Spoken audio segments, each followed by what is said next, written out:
And welcome back to the Money Script Podcast. It's your host, Yo Harrison. It's good to be with you. It's a new year. Can I still say Happy New Year? It might already be February by the time you're hearing this, but still, Happy New Year. Hopefully, you haven't forgotten about your New Year's resolutions just yet. I mean, maybe they shouldn't be resolutions. Maybe we should refer to them as promises or habit changes or something like that, because most people forget their New Year's resolutions by the time we get to February. So hopefully you're not most people and you're still staying strong on whatever it is that you said you're going to do for yourself in this new year. If you're not listening to this and it's new year, then no, you don't have to wait for a new year to do something new, whether it's with your finances, whether it's with your mental health, with your physical health. You don't need a new year. All you really need is a new day. Actually, you don't even need a new day. You can decide right now that you're going to make some changes and start making changes. So now that it is a new year and it's 2022, I'm curious to whether or not that new bill has been passed. The Build Back Better bill, the spending bill that the Congress or Senate was working so hard to do, and along with the president. One of the things that they wanted to have happen in that bill was to kill what's known as the backdoor Roth IRA, specifically the mega backdoor Roth IRA. There's got a lot of press in mid 2021 when it was revealed that Peter Thiel, one of the creators or founders of PayPal, had put millions, I think of billions, had billions of dollars. You can Google this, look it up, had billions of dollars inside of his Roth IRA through this tax loophole, if you will, known as the mega backdoor Roth IRA, was his method of getting that money in there. And he was buying PayPal stock with it when PayPal stock wasn't worth as much as it is now. So because of that, the Roth IRA, which has really been a tool reserved for people that are under a certain income. So to qualify for a Roth IRA, there are cutoffs in income, whether you're single or married. And once you went over that amount of income, you weren't allowed to do the Roth IRA. But somewhere around 2010, there were some changes to the tax law that, in my opinion, Congress just kind of forgot about. And they didn't really, I don't think they really knew what they were doing, but they didn't do anything to change it. I'm not saying that they were incompetent. That's not what I'm saying. I'm just saying that when they made a rule change for Roth IRAs and the conversion of Roth IRAs, created this loophole for individuals that were over the income limit to still put money into a Roth IRA doing this backdoor method.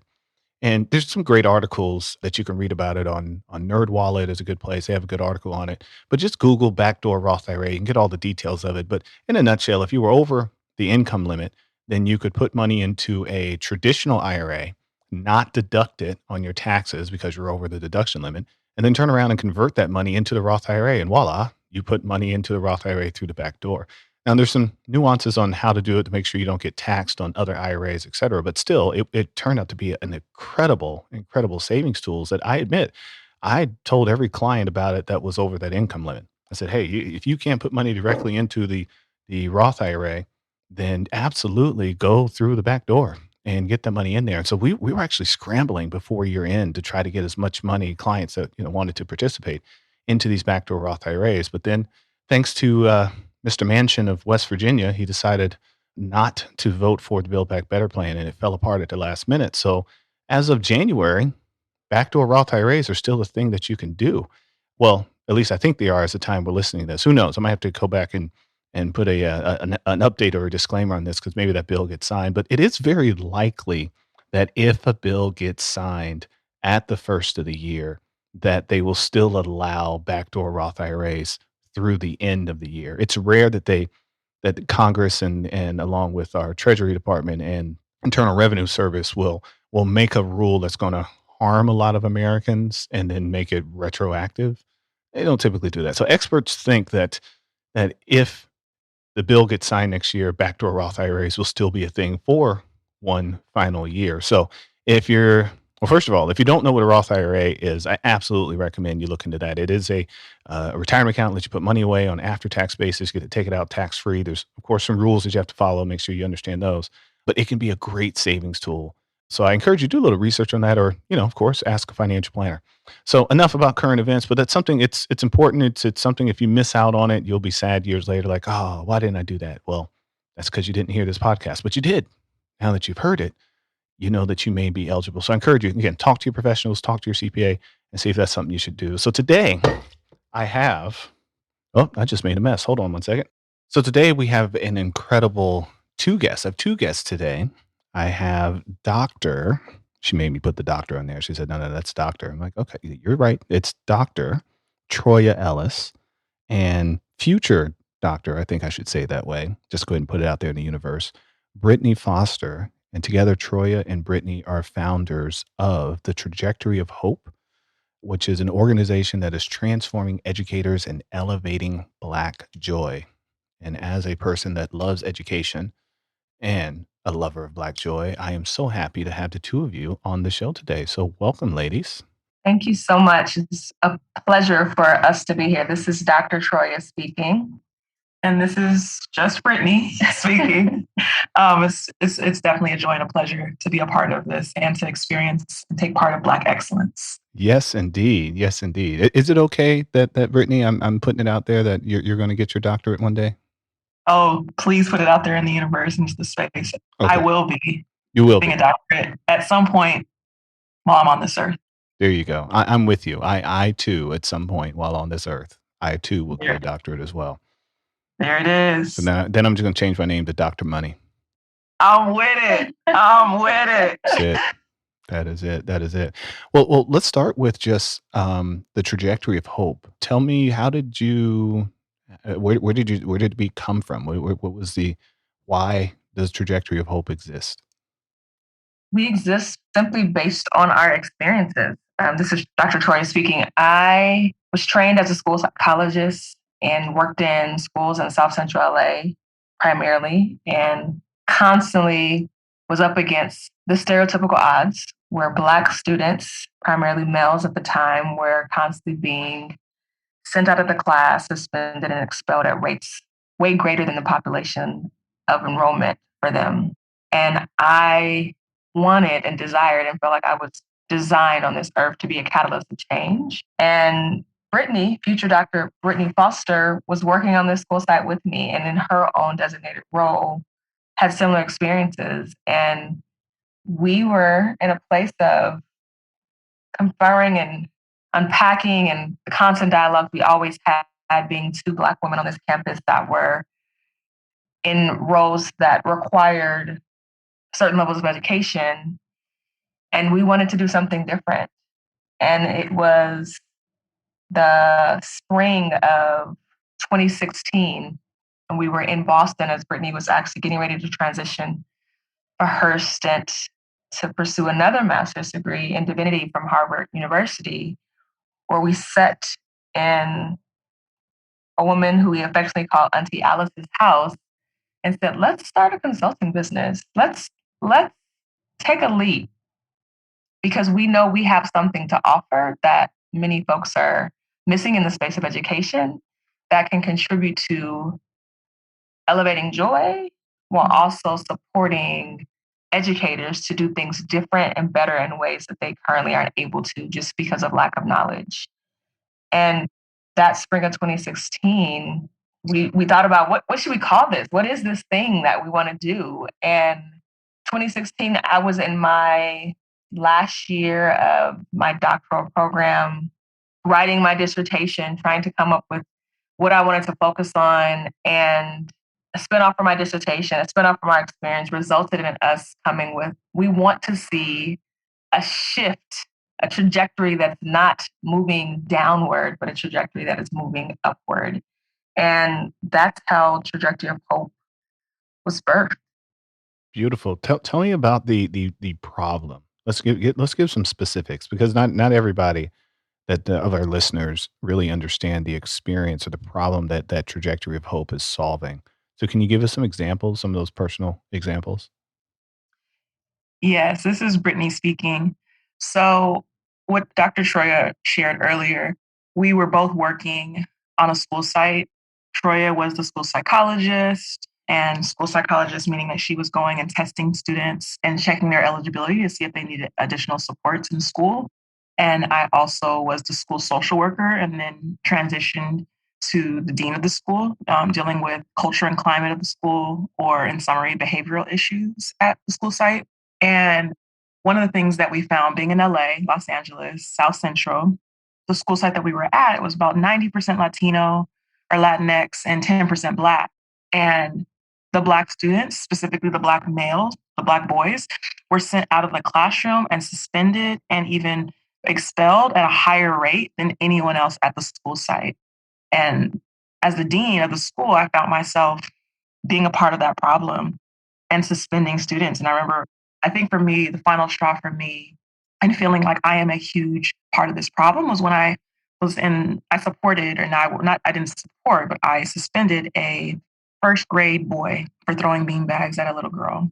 And first grader, a first grader was throwing beanbags at a little girl, and we suspended him. And his mom was in agreement. Everyone was in agreement, and it was a Black boy, and that was a problem. So across this country, Black students are sent out of the classroom at a disproportionate rate. Black students are suspended at a disproportionate rate. Black students academically are underperforming everyone, even English language learners. So students that are coming into school and English is not their first language. So we can speak about students in LA, like a lot of our students that their first language was Spanish, they're outperforming students, our Black students, that their primary language was English. There's an epidemic across this country with Black students. This country is doing a disservice to Black students. An example also in the classroom, I'm going to let Dr. Ellis give. Yeah, I would just add to another example of just the problem thing that we are really trying to support, the uprooting of ideologies that are oftentimes extremely harmful, specifically towards our Black students, that teachers possess. They make decisions in the classroom that cause unintended harm. And there were many experiences that Brittany and I both experienced where, as a school psychologist, I'm constantly in communication with the teachers that the students class, the class the student is in. And the teachers were well-meaning. They wanted to do whatever they could to help. But oftentimes, the ways in which they perceive the student, the language they use to describe the students. I mean, an example, a student's behavior is just so thug-like. Example, a student is a little gangster. Intention is not to cause harm when describing specifically Black male students at this particular site Brittany and I worked at together. But yet, the fact that they held these descriptors for students that were in their class, that they were designated to support in their learning every day, only made it for that student to have a harder time to experience some versions of joy in that class. And the problem we're trying to solve is that if educators have an opportunity to experience the services that Trajectory has to offer to support and really uncovering those things that are implicit, they don't recognize that describing a 8-year-old as a thug or gangster-like is problematic, then they're going to continue to do these types of things and say these types of things. And in turn, their decision-making about this thuggish child is going to be really connected and parallel deeply to the criminal justice system, which is what we see in our school spaces. So we really are about teacher education programs, do a great job of supporting teachers and being great at content deliverers, like being able to teach kids how to read, write, do math. But oftentimes they miss the mark a little bit on being able to support teachers really doing the deep dive work of who am I and what am I bringing into the class that I'm going to then carry over and project towards my students that unfortunately causes harm.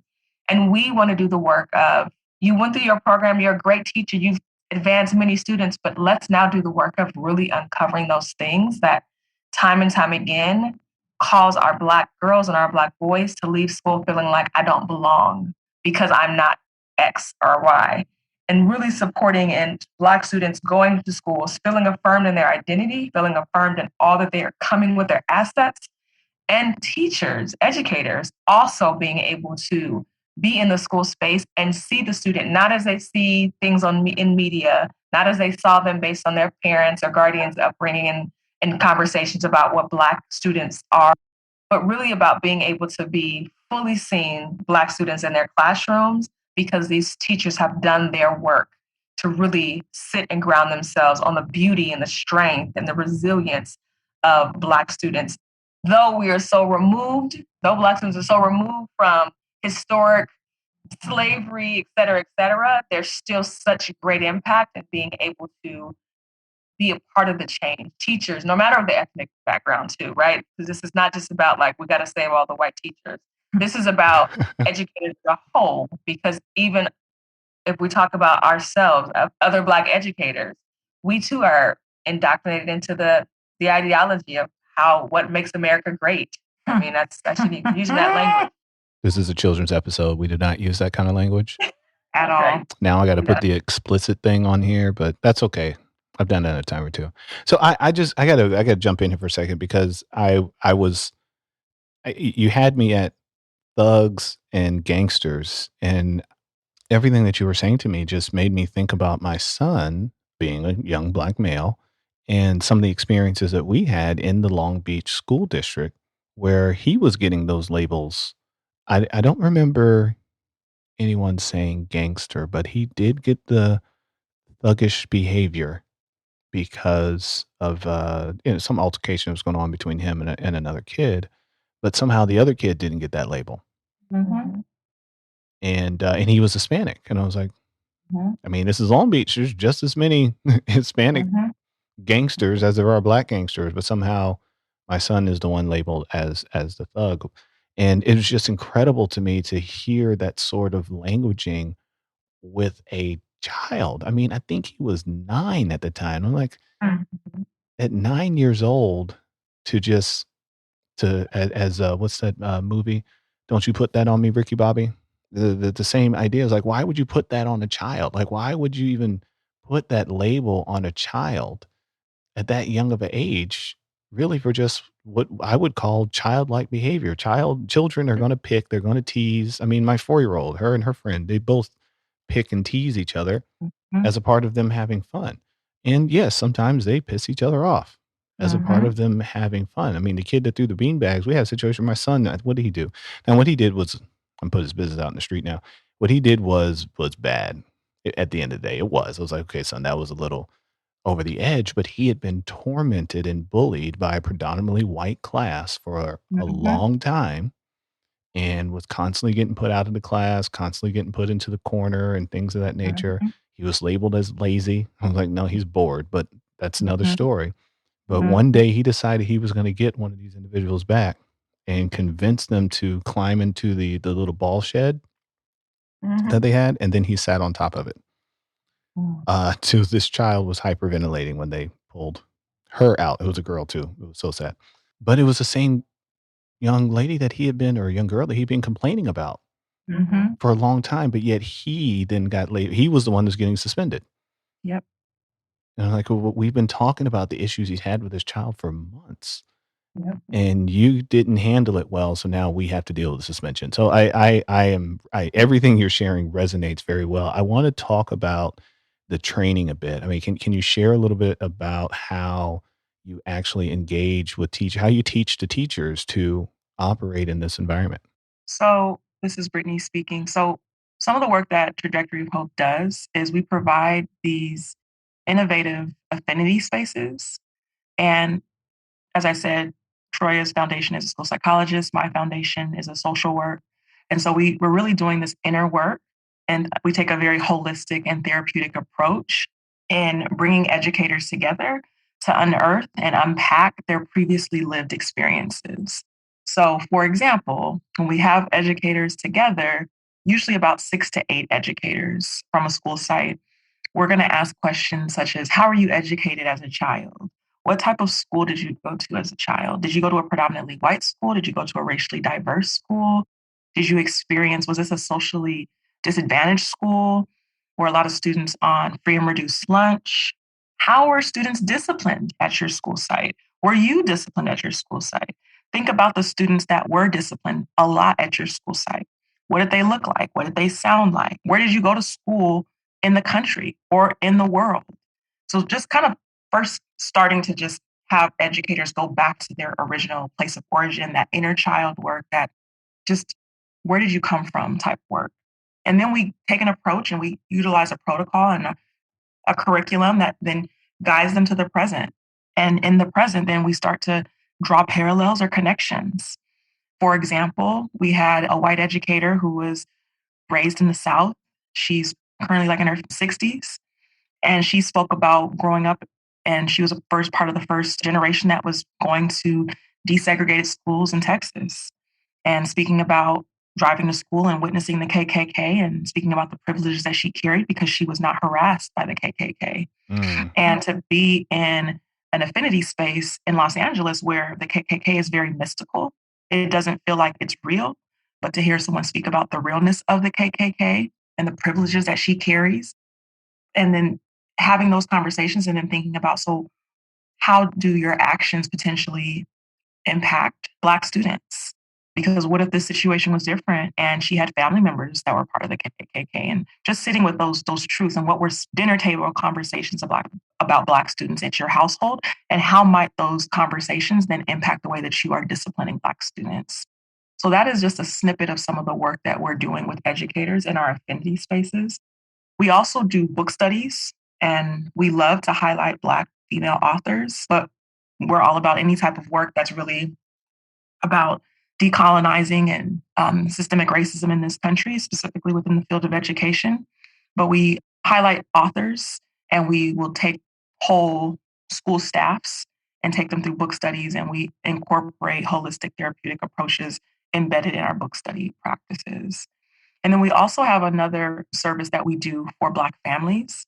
So we offer affinity spaces for Black families where we're not necessarily unpacking their lived experiences, but we're there to mend generational harm that exists within the school system, the fractured relationship between Black families and school systems. Because as we know, this education system in this country was not built for Black bodies. Education was actually shunned and was not allowed. It was actually illegal for Black bodies to learn and be educated in this country. And so there is still a fracture that exists to this day, and it's not really spoken about or highlighted, but it is unspoken because of biases that not just white educators or Latino educators hold, but even Black educators, as Dr. Troy shared, because of the biases that are held by towards Black bodies. Folks are scared to talk to Black folks. Folks are scared to talk to Black parents. Therefore, Black parents do not feel welcomed or safe because of also their own experiences, maybe when they were a child.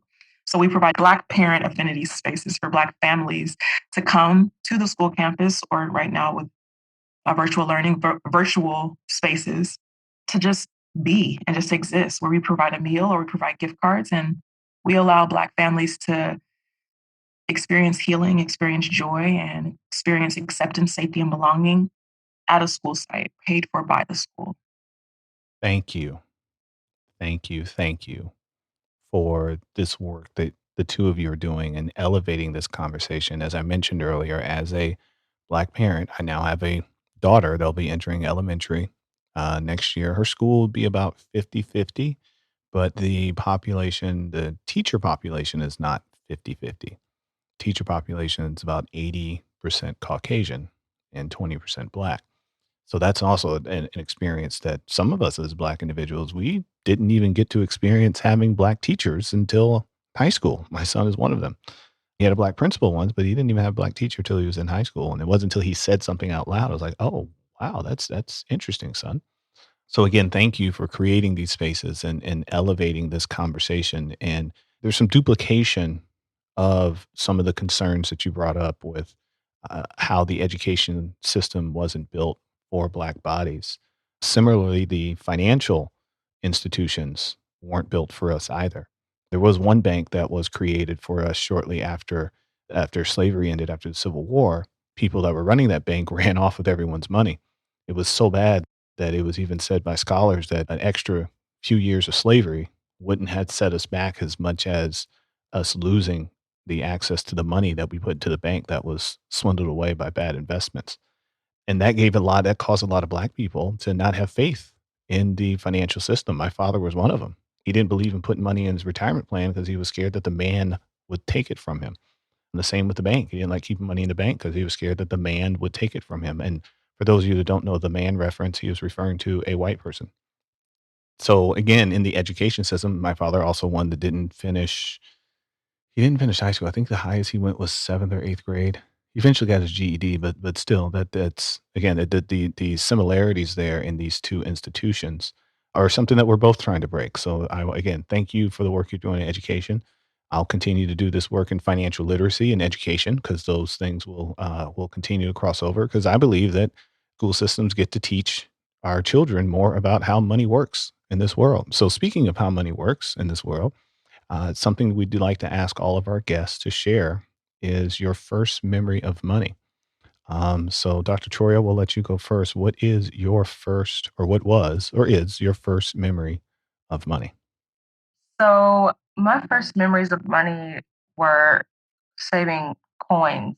And my father, similar to your father in many ways, was really big on putting coins in the little coin sleeves. And that was something I remember doing when I was in my childhood of being able to sit down with my siblings and count out the number of pennies or dimes. I mean, it was rare that it was silver, it was mostly pennies, dimes, pennies, and putting them in the sleeve, and then being able to have a shoebox full of coins in their sleeves and being able to do that. And then I would say it progressed from there to knowing my parents had a savings account for all of us. And I believe every month they put $25 in a Bank of America savings account for us.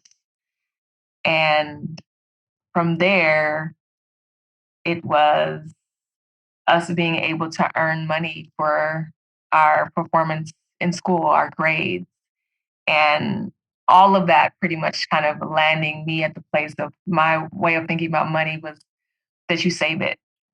And the way you save it is that you either don't spend it, and that's the way you save it, and you keep it within yourself, or you save it by putting it in a bank account, a savings account, and you just watch it grow, and maybe you have an aspiration to pull it out to spend it on something. But the big thing is that you want to see it grow. Just like we wanted to see those coin sleeves grow in the shoebox under the bed, we wanted to see the number in the bank account, savings account grow.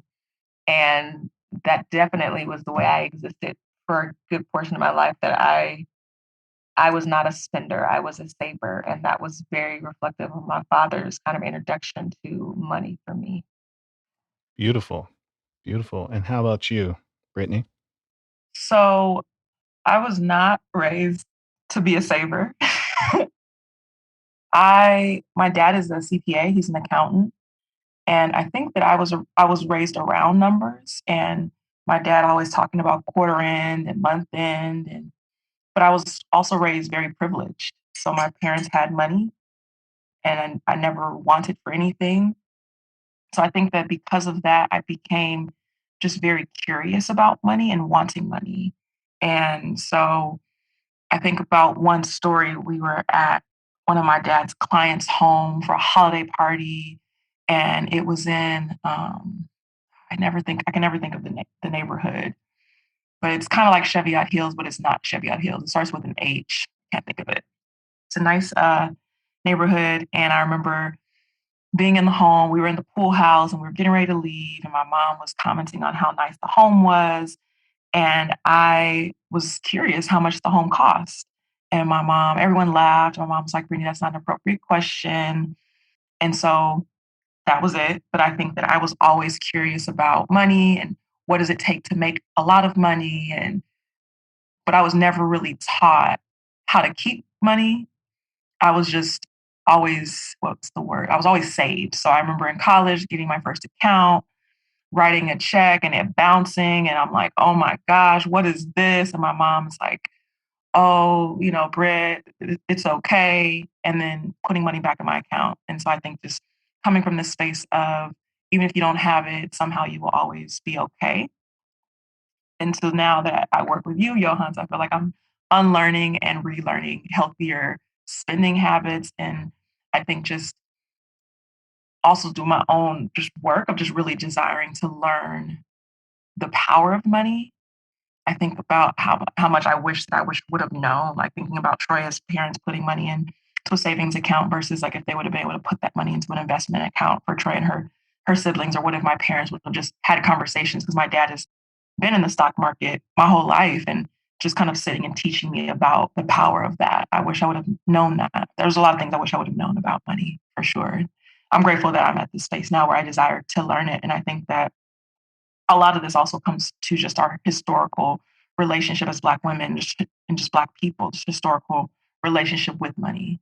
Earlier when you mentioned that the book work that you do with female authors, immediately I thought, what financial books are out there by Black female authors? So I Googled it real quick and I did find a few of them. I'm not familiar with any of them, but I'll definitely add them to my reading list this year. So also listeners, if you know of a Black author that writes on personal finance that is female, we'd love to add them to our reading list. We do have a list of books that we send out to clients as they're on their journey to learning more. And just as you heard here today with Dr. Troya and Brittany, I mean, though they work together inside of this nonprofit, they both had very different financial experiences growing up. And now that they are in the real world, if you will, they brought those experiences with them.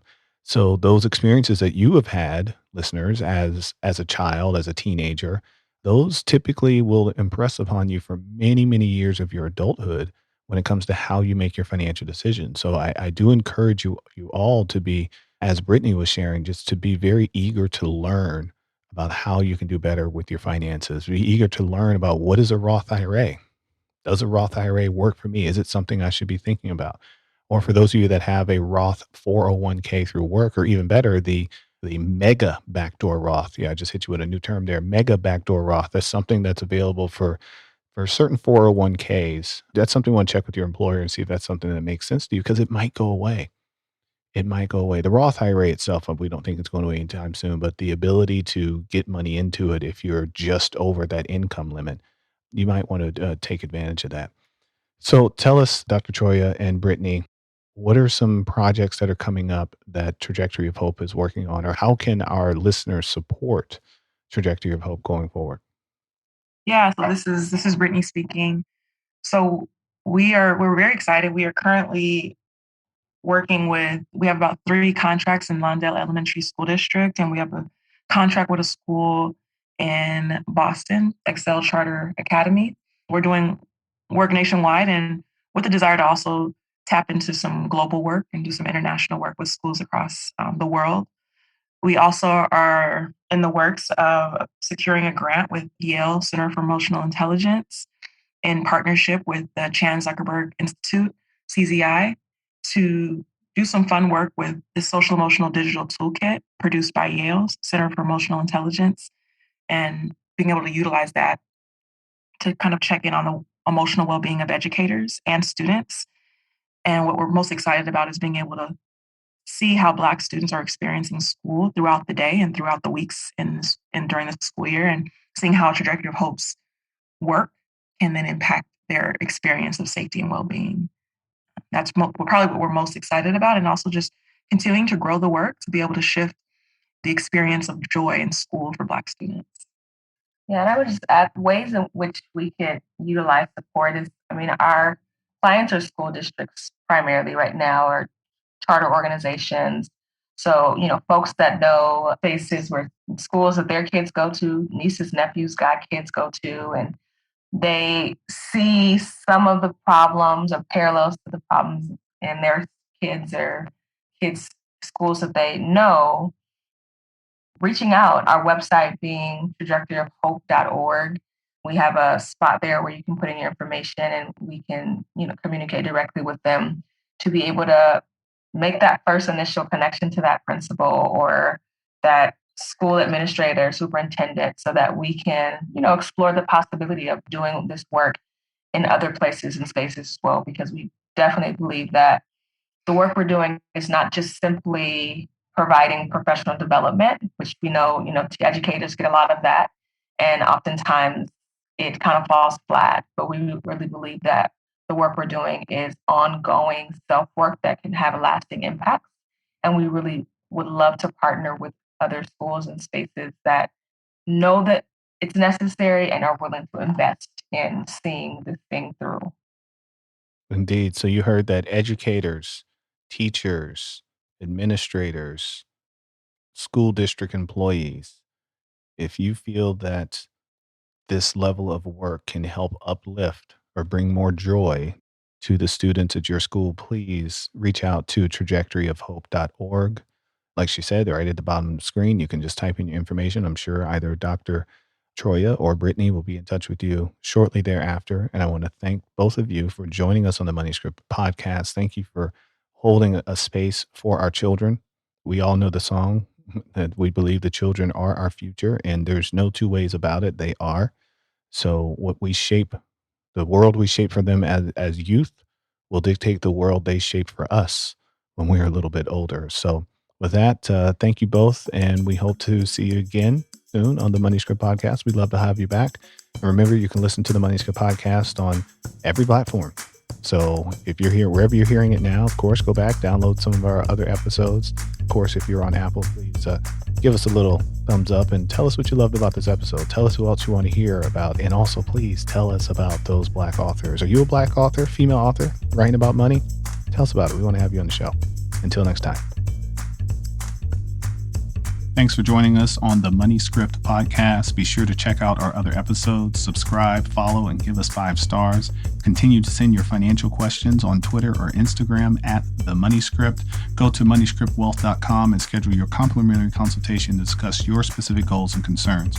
Financial advisory and investment management services are offered by Money Script Wealth Management PLLC, a registered investment advisory firm registered in the state of Texas and California and other states where exempt. The Money Script LLC and the Money Script Wealth Management PLLC and guests of the episode may have interest in the investments mentioned today. The opinions and views are expressed here are for informational purposes only. This material is educational in nature and should not be deemed as a solicitation for any specific product or service. All investments involve risk and a significant loss of principal. The Money Script nor Money Script Wealth Management offer tax or legal advice. Please consult your tax advisor or attorney for specific advice about your situation. Until next time.